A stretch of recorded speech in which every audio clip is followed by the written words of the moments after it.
জীবন থেকে বলছি, হয়তো আমার, না হয় আপনার। একটি বিষয় কি জানেন? সেটি হলো গণতন্ত্রের সৌন্দর্য হলো মত প্রকাশ করা। সকলেই সকলের জায়গা থেকে সৌহার্দ্যপূর্ণ পরিবেশে সকলের মনের ভাব প্রকাশ করবে, অভিব্যক্তি প্রকাশ করবে, যেটা দেশের জন্য ভালো হবে। জনগণ যাকে ভালোবাসবে তারাই ক্ষমতায় আসবে।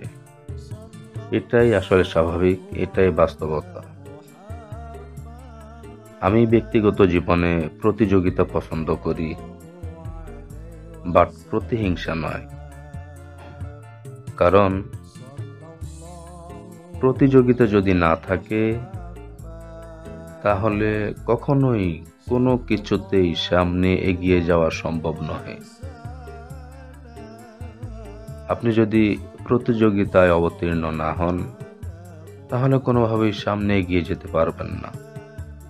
বাট প্রতিযোগিতার নামে যদি আমরা প্রতিহিংসার মুখোমুখি হই তাহলে সেটার জন্য ক্ষতিগ্রস্ত হব আমি, আপনি, আমরা সকলেই। আসলে এটাই চরম বাস্তবতা। আমাদের সমাজে আমরা মাঝে মাঝে এমন কিছু অবস্থা দেখতে পাই, যেটা হলো কেউ যদি সত্যিকারেই প্রতিযোগিতায় নামতে চায় তখন তাকে বিভিন্নভাবে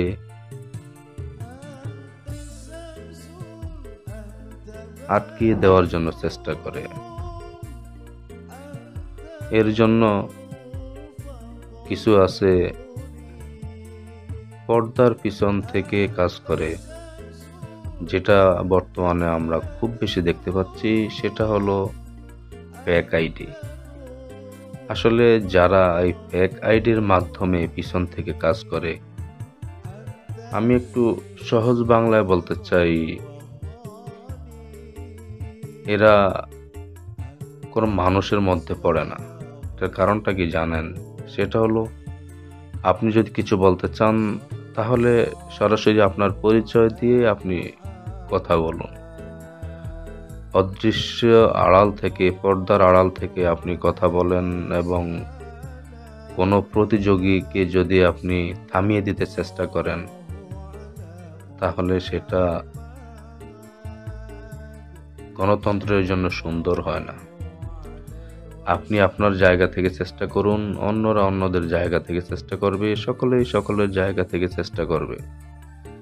এটাই আসলে গণতন্ত্রের জন্য সুন্দর। আমি আসলে যেই কথাটি বলতে চাই সেটা হলো আমরা সকলেই সকলের জায়গা থেকে গণতন্ত্রের জন্য কাজ করি। জনগণ যাদেরকে পছন্দ করবে তারাই সামনে এগিয়ে যাবে, এটাই গণতন্ত্র। কিন্তু আমরা যখন প্রতিযোগিতার নামে প্রতিহিংসা করে বিভিন্নভাবে ভুল তথ্য দিয়ে মানুষের কাছে এক একজনকে এক একভাবে উপস্থাপন করি, এটা এক ধরনের ধোঁকা। আসলে এটা কারোর জন্যই ভালো না। আমাদের ভিতরে একটি কনসেপ্ট কাজ করে, যখন আমার সাথে থাকে তখন খুব ভালো, যখন আমার মতের বাইরে চলে যায় তখন খুব খারাপ।